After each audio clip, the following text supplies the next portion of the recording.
үзэгчдээ Сайн телевизийн оройн цаг мэдээллийн хөтөлбөр зочны цагаар танд үргэлжлэн хүрч байна.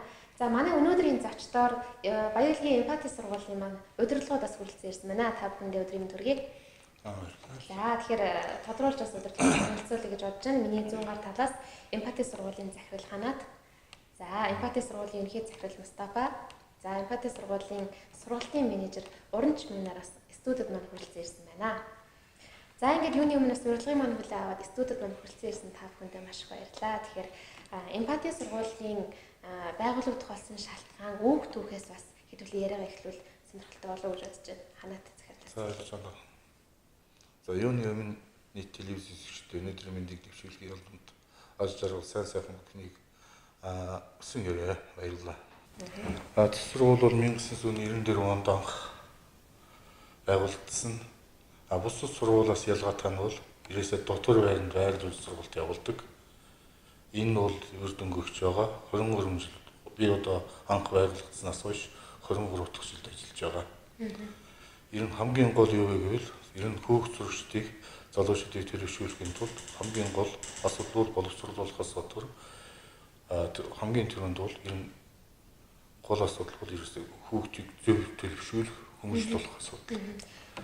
Тэгээд ч бас дотор байранд байрлал сургалт явуулдаг учраас бүх юм бол ер нь сургууль бол бүх хичээл сургалт хичээлийн давтал бүх юм бол цагаар явуулдаг учраас хүүхд зөв төлөвчдөг их нөлөөтэй байгаа нь ер нь одоогийн байдлаар харагдаж байгаа. 1994 онд байгуулагдсан гэдэг нь Улаанбаатарт байгуулагдсан өмнө юм уу эсвэл Баярлагыг байгуулагдсан өмнө юм уу? Ер нь бол анх Улаанбаатарт дарах нь Баярлагыг гэсэн юм гурван газар бол анх зэрэг нэгдсэн байна. Тэгэхээр одоо олон салбартай одоогийн байдлаар нийт 5 салбар байна уу? Одоогийн байдлаар 5 салбар. 5 салбар. Тэгэхээр 5 салбар гэдэг чинь одоо анхны одоо энэ бүх одоо олон салбарын үүсгэн санаачлагч энэ эмпати сургуулийн одоо эзэн гэж ямар хүн байд юм бэ? Одоо бүх чиглэлийг удирдах байгаа. Энэ бол эмпати төв гэж байгаа. Улаанбаатарт байгаа. Эмпати төв. Тэр яг анх байгууллагахдаа 3 сургууль байгуулаад тэрнийхээ дараа нь Эрдэнэтэд Улаанбаатарт гэж олон улсын сургууль гэсэн. Ингээл 5 сургууль нэгдэжсэн. Одоогийн төв ерөөсөө Улаанбаатарын төвд байж байгаа. Тэгээд өөрөөснийхээ одоо нэг 3 жил болж байна уу? Ер нь тэгэл бид бол өөрөөснийхээ бие дагаал. Тэгээд тусдаа яг усны биеийн ажиллагаа явуулдаг гэсэн. Эмпати сургуулийн сургалтын чанарын хувьд бол үнэхээр сайн. Одоо хаана л олимпиад болон бүх медалуудыг танай сургуулиас авч яадаг. Тэгэхээр энэ танай сургуулийн сургалтын чанарын гол нууц нь яг юу юм бэ? Та яг юу гэж хардсан юм бэ? Яагаад танай хүүхдүүд танай сургуулийг төгссөн, танай сургууль сурсдаг хүүхдүүд тийм мундаг, тийм тэрүүний байгаад байдаг шалтгаан нь юундаа байд юм бэ? Багшлах боловсон хүчинд байгаа мó, яг удирдлагатай байгаа мó, яг алинд нь байгаа даа. Эсвэл үнэхээр тийм мундаг хүүхдүүд танайд очиж сураад байгаа даа юм уу? Тэ? Ойлгож байна. Маш зөв асуулт байна л дээ. Ер нь хүүхд болохоор ер нь хүүхд ч н одоо хүүхдтэй байгаа учраас хамгийн гол асуулт юу вэ гэвэл ер нь хүүхдийг бид бол зүг төвшөнд аль болох зөв төлөвшүүлэх, хүмүүжүүлэх асуудал төр гол анхаарал хандуулдаг. Хамгийн сүүлийн одоо 7 жил гэх чинь одоо зөвхөн нэг одоо жишээ хэлэх чинь одоо манай улсын хэмжээнд бол аймгийн хэмжээг яриад яг хөө тэгтээ тэргийг бүгд бол энэ арт түмэнд ойлгомжтой байгаа. Энэ зөвхөн улсын хэмжээнд, аймгийн хэмжээнд биш. Эсэлтийн шалгалтанд бол эхний байруудад орж байгаа нас сургууль бол.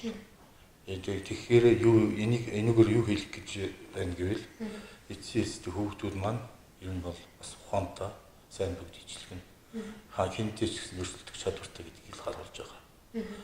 Үүндээ зөвхөн багш нар биш, сургууль руу багш нар руу одоо бүх үйл ажиллагаа ингээд сургууль төгсөн.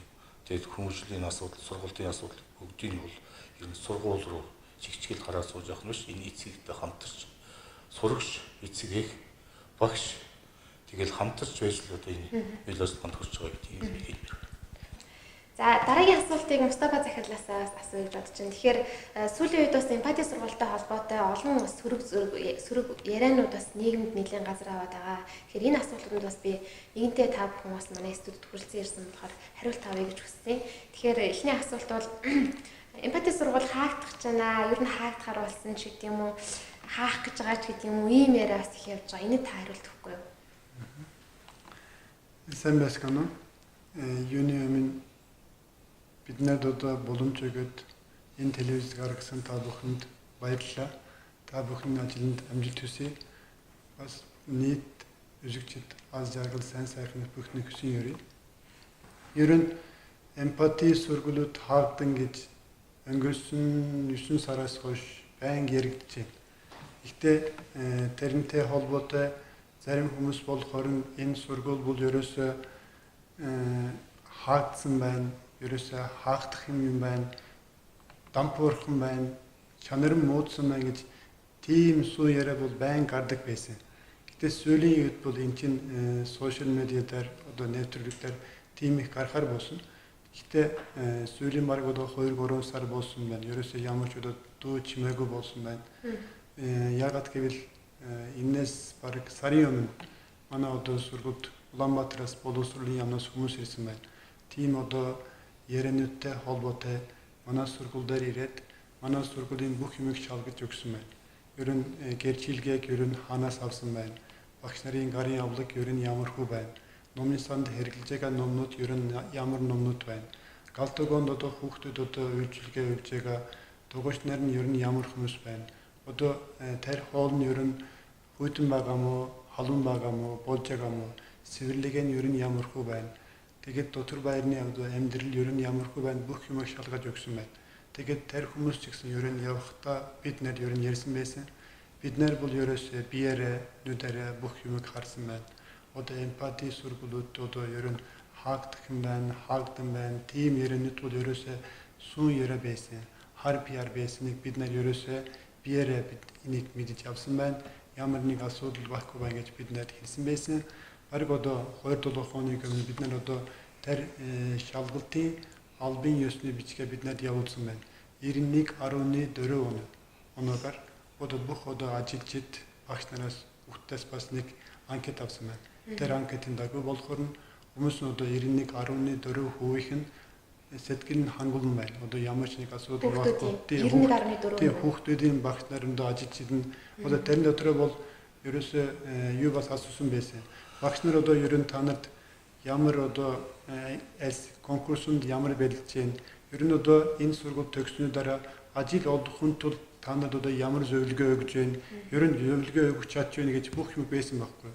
Тэгээд ямар нэг асуудал байхгүй байна. Бүх юмыг бид нар одоо гой тайван өгч ингэж тийм 91.4%-тэй одоо хүмүүсийн одоо сурагчдын сэтгэл хангалттай гарсан гэж бид нар маш их баярлж явж байна. Өөрөөр хэлбэл эмпати сургууль таагдах тухай яриа бол байхгүй нэ. За, үүнд хариулт өгсөн танд маш их баярлалаа. Тэгээ өргөжлүүлээ бас нэг асуулт асуумаар байна. Эмпати сургуулийг та бол маш мундаг удирдах байгаа. Та бол яхаар гүшилдэг удирдагч. Тэгэхээр хувь хүнийхээ хувьд энэ эмпати сургуулийг удирдах байгаа Мустафа гэж яг хэн юм бэ? Та өөрийг бас тавч үзэгчдэд маань танилцуулахгүй. Мустафа гэж яг хэн юм бэ? Би бол амбул гуруулаа байна. Нэг охинтой. Охин маань Баянүлгийн аймгийн 2-р бүрэн сургуульд сурж байна. 3-р ангид сурж байна. Оо тийм үү. Тий. Ер нь бол би өөр монгол хэлээ гайгүй ярьдаг гэж бодчихсон чинь одоо миний охин маань надад одоо шуулж байна. Аава та бол ерөөсөө гадаад хүн шиг ярьж байна гэж тийм одоо надад одоо шуулахаар болсон байна. Монголд ирээд 10 хэдэн жил болж байна. Одоо энд Баянүлгээд ирээд 4 жил болж байна. Баянүлгээд ирэхээс өмнө би Дархан 5 жил ажилласан. Эрдэнэт 4 жил ажилласан. Улаанбаатарт бол 4 жил ажилласан. Ер нь бол хүмүүс жоохон Баянүлгээд одоо эмпати сургууль ямар хөө байна. Улаанбаатарт ер нь ямар хөө байна. Дарханд ямар хөө байна. Эрдэнэт ямар хөө байна. Ер нь гайгүй мэддэг гэж бодож байна. Одоо Монголд одоо гэр бүлээрээ амьдрахад маш их баярлж явж байна. Одоо ерөөсөө хүмүүс бол суучлан байна. Ерөөсөө халуун сэтгэлтэй байна. Би бол ерөөсөө гадаад орнд амьдарч байгаа биш. Ерөөсөө өөрийнх нь орон нутагт амьдарч байгаа шиг биднээ хүлээж авч байгаа энэ ард түмэнд маш их баярлж явж байна. Та өөрөө ямар мэргэжилтэй хүн бэ? Би өөрөө бол англи хэлний багш юм байна. Багш байна. За баярлалаа. Өргөжлүүлээд бас уран чимэг менежерээс асуу. Тэгэхээр эмпати сургуулийн дотоод үйл ажиллагааг бол та хариуцсан ажилладаг гэсэн. Тэгэхээр энэ талаар дэлгэрэнгүй ярихгүй юу? Нийт үзэгчтэй өнөөдрийн мэндийг хүргэе. Нэг жилийн жил манай сургууль 6-аас 12 дугаар ангийн нийт 220 сурагчтай сургалтын үйл ажиллагаа явуулж байгаа. Баян Улгийн аймагаас гадна Улаанбаатар хот, Завхан, Ус, Хот аймагуудаас сурагчид ирж суралцж байна. Ерөнхийдөө бол боловсролын стандартын ерөнхий мэдлгүүдийг хичээл орохоос гадна англи хэл математикийн хичээл бол нэмэлт давтлага бас нэмэлт цагаар бол илүү төлхөө орж өгдөг байгаа. Түүнчлэн сургалтын чанарыг ахиулах нэмэгдүүлэх зорилгоор 2-7 хоногт удаа кадет шалгалтыг авч байгаа. Мөн 4 сургуулийн хоорондох сургалтын чанарыг харьцуулан жишрэх түүний дагуу ямар нэг үйл ажиллагаа явуулах зорилгоор ГДС шалгалтыг үйлрэл тутамыг авдаг. Эдгээр шалгалтуудын мөрөөр багш нар маань нэмэлт давтлах хичээлүүдийг бол бас явуулж байна. Эсэлтийн ерөнхий шалгалт удахгүй болох гэж байгаа шүү дээ. Тэгэхээр бас эсэлтийн ерөнхий шалгалт болох гэж байгаатай холбоотой танай сургуулийн сурагчид одоо төгсгөнгийн сурагчид ямар мэргэжилтэй болох уу, хэн болох уу гэж одоо бодож байгаа цаг хугацаа байгаа шүү дээ. Тэгэхээр энэ хүүхдүүдийн мэргэжил сонголтын дээр ер нь танай энэ сургуулийн зүгээс хэр тусалж дэмжиж үйл ажиллагаа явуулт юм бэ? Тэгэхээр сурагчид маань 11 дугаар ангиас эхлээд ерөнхийдөө бол эсэлтийн ерөнхий шалгалтаар ямар хичээлээр шалгалт өгөх үү, тэгээд ямар мэргэжилтэй болох уу гэдгээр ихэд сонгосон байдаг л да. Тэгээд 11-12 дугаар ангидаа ерөнхийдөө эсэлтийн ерөнхий шалгалтаар сонгосон хичээлүүд маань илүү нэмэлт цагаар орж хичээлнэ. Тэгээд 1, 2, 3 дугаар удирдлагын амралтаар бол манай сургуулийн 12 дугаар ангиас сурагчид сургуультай тусдаа гаргасан хичээлийн хуваарийн дагуу нэмэлт хичээлүүдээр хичээлээд явдаг. Мөн түүнчлэн Улаанбаатар хотоос болон бусад аймгийн одоо тэр мэргэжилтнүүд тийм ээ ажил мэргэжлийн чиглэлээр хүмүүсийг урьж бас сурагчдад тухайн мэргэжлүүдийн онцлог ийм талаар бас ярилцлага хийлгэж хамтран ажиллаж байгаа. Тэгэлгүй яах вэ? За, эргээд ханаац ихэлээс асууя. Тэгэхээр танай сургууль бол олон улсын олон одоо ихтэй сургуулиудтай бас гэрээ хийж хамтарч ажилладаг гэсэн. Тэгэхээр ер нь энэ олон улсын энэ том сургуулиудтай гэрээ хийж хамтарч ажиллахад тухайн сургууль ер нь ямар шаардлагыг хангасан байдгийг танай сургууль бол ямар шаардлагуудыг хангасан учраас тэр том олон улсын сургуулиудаас гэрээ хийж ажиллаад байд юм бэ? Энэ бол өнгөрсөн жил 15-16 их жилийн жилд болохоор манайхан нийт 17 сургуультай гадаад ихтэй сургуулиудтай гэрээ хийсэн байсан. Энэ жил болохоор түүнийг бол 48 болгож 9 орны 48 сургуультай гэрээ хийгээд одоогийн үйл ажиллагаа бид бол хамтарч ажиллах тухайсан гэрээ сурцсан байна. Гэрээ хийгдсэн байна.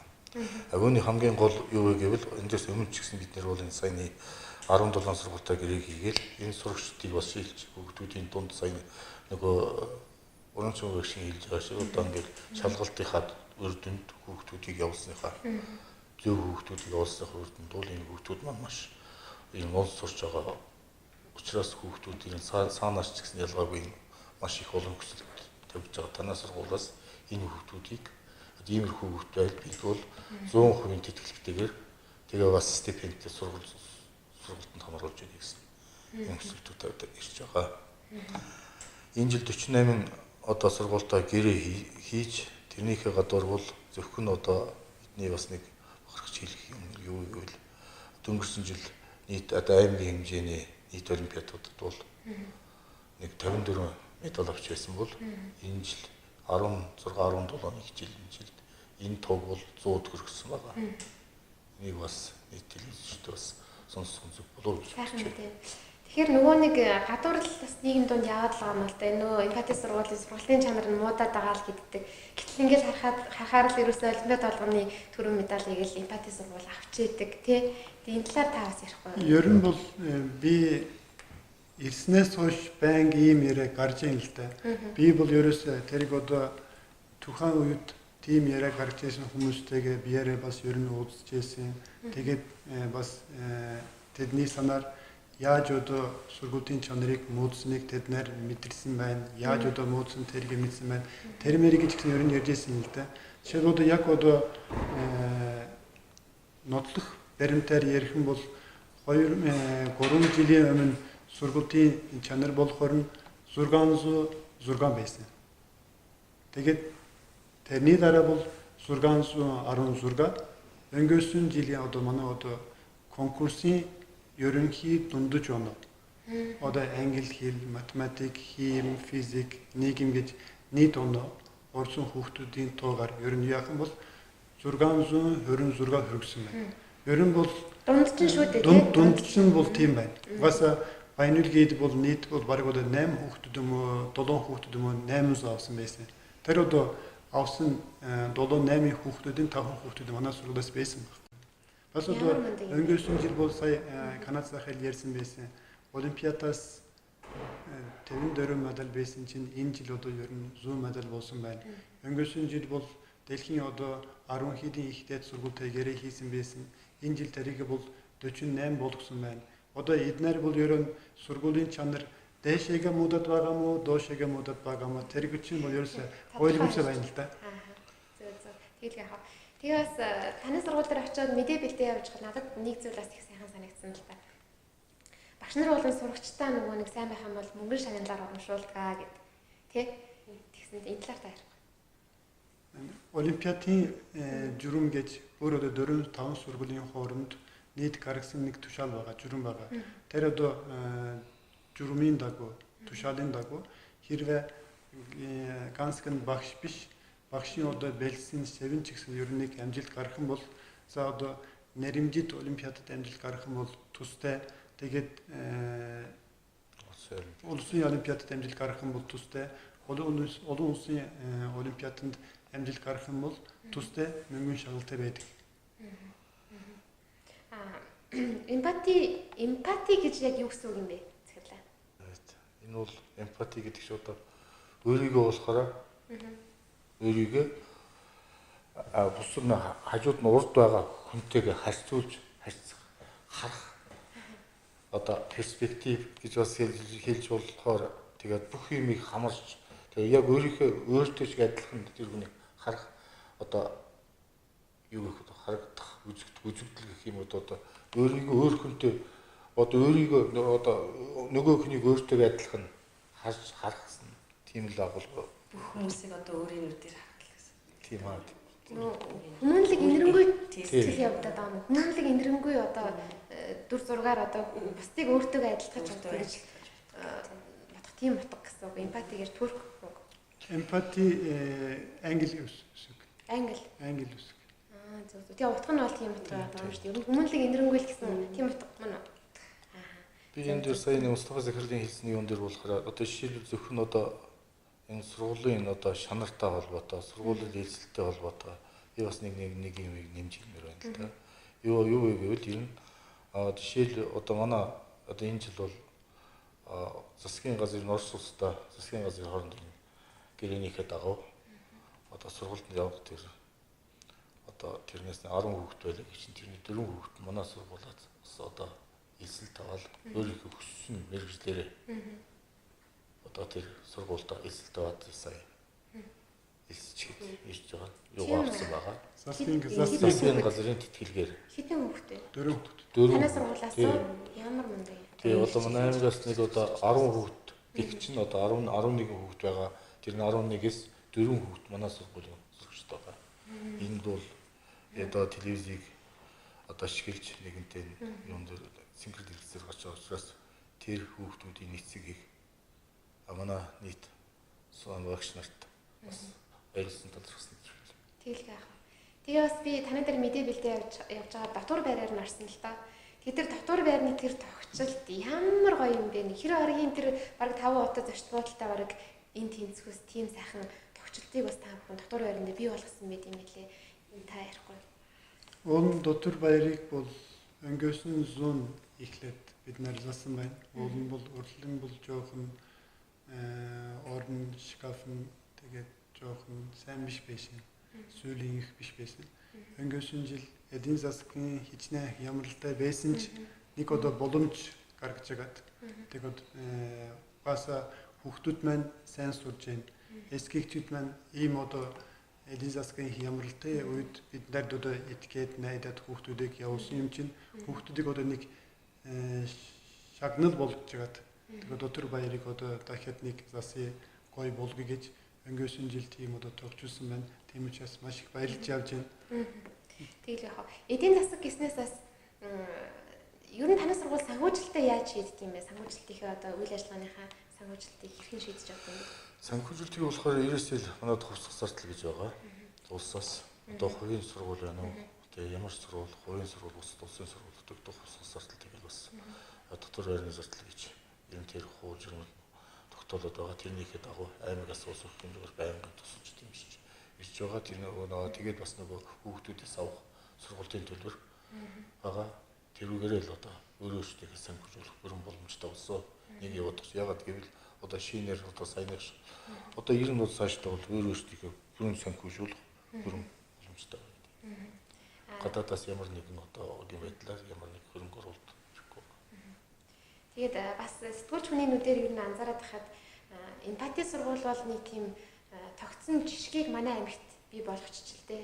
Яг тэр нь юу вэ гэхээр одоо манай аймгийн сэхэтнүүд гэдэг одоо нэрлэгддэг тэр давхрааны хүмүүс бол хүүхдүүдээ эмпатид л явуулахгүй бол одоо баг би баг сэхэтэн байгаад яах юм те, би баг алтан байгууллагын дарга байхад яах юм гэдэг баг тийм бичигдээгүй хууль мэт баг тийм ойлголт бас ард түмэн донд явдсан байлээ. Тэгээд бас тэр жишгт хүрч бас үйл ажиллагаач та бүхэн маань бол маш сайн явуулж байгаа гэж миний үдээс харж байгаа. Та бүхэндээ бас үзэгчдийнхээ өмнөөс сэргийд дэлгэцийг үзэн сууж байгаа. Нийт танай одоо сургууль суралцж байгаа хүүхдүүдийн тэн өмнөөс бас хүүхдүүдийн эцэг эхчүүдийн өмнөөс бас маш том талархал илэрхийлж баяр хүргэе. Тэр бол нэг талаас маш гоё мэдээ байна. Гэхдээ нөгөө талаас нь харах юм бол бидний одоо хүмүүс одоо итгээд найдаад одоо биднээс одоо ерөөсөө тэднийх нь хамгийн чухал юмыг хүүхдийг одоо бидний одоо сургууль зөвж байгаа юм бол бид нар одоо маш их итгэж байгаа найдаж байгаа гэсэн үг байхгүй. Тийм учраас бид нар одоо ерөөсөө өдөр шөнөгүй гихгүйгээр одоо ажлын цаг гихгүйгээр тэр одоо хүүхдүүдийг одоо яаж одоо зөв хүн болох вэ? Яаж одоо Монголын одоо ирээдүйн төлөө одоо энэ хүүхдүүд бол ерөөсөө бидний ирээдүй байгаа шүү дээ. Бид нар одоо энэ хүүхдүүдийг одоо яаж одоо зөв бэлдэх вэ гэж тийм нэг тал бас байна. Тэгэлгүй. Энэ нэг энэ хүний юун дээр нэмж хэлэх юм юу гэвэл хамгийн гол бол тэр итгэл яг хүн бол өндөрт гарч болох юм. Гэхдээ тэр өндөртөө улам тэр итгэл найдварыг хүлээхийн тулд үед бас улам сайн ажиллах байх гэж бодож байна.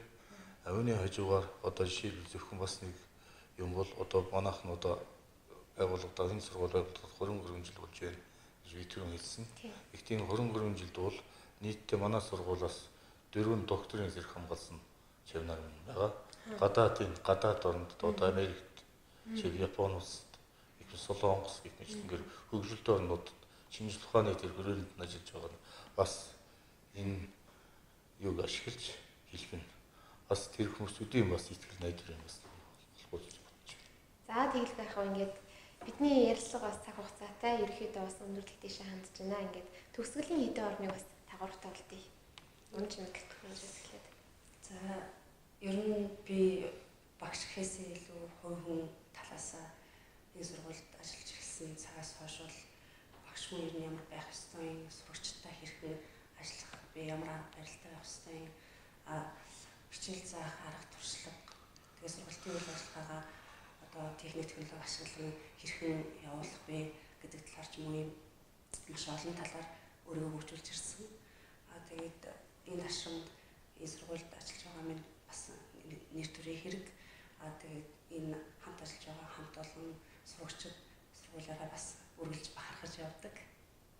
Цааварлаа. Ер нь манай сургуулийн чанар бол ганц нэг багшаас ганц нэг хүүхдээс биш.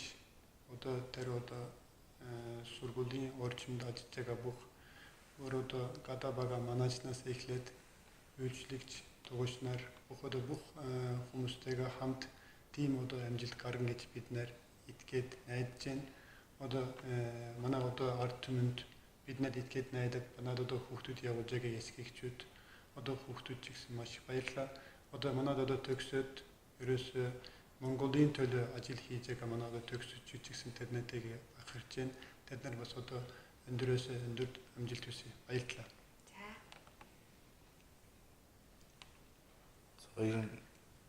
Иймэрхүү тавигдвал манай хамт олныг орж ярилцлага хийж 97 гоо энэ ярилцлага хийсэн явдал чинь 5 өдрийн ажил чинь амжилт сайн бүхнийг хүсье. Баярлалаа. За баярлалаа тэлгүй ах үзэгчтэй ингээд манай Сайн телевизийн оргил цаг мэдээллийн хөтөлбөрийн маань зочны цаг энэ хүрээд өндөрлж байна. За манай өнөөдрийн зочдоор аюулын эмпати сургуулийн удирдлагууд оролцлоо. Баярлалаа үзэгчтэй.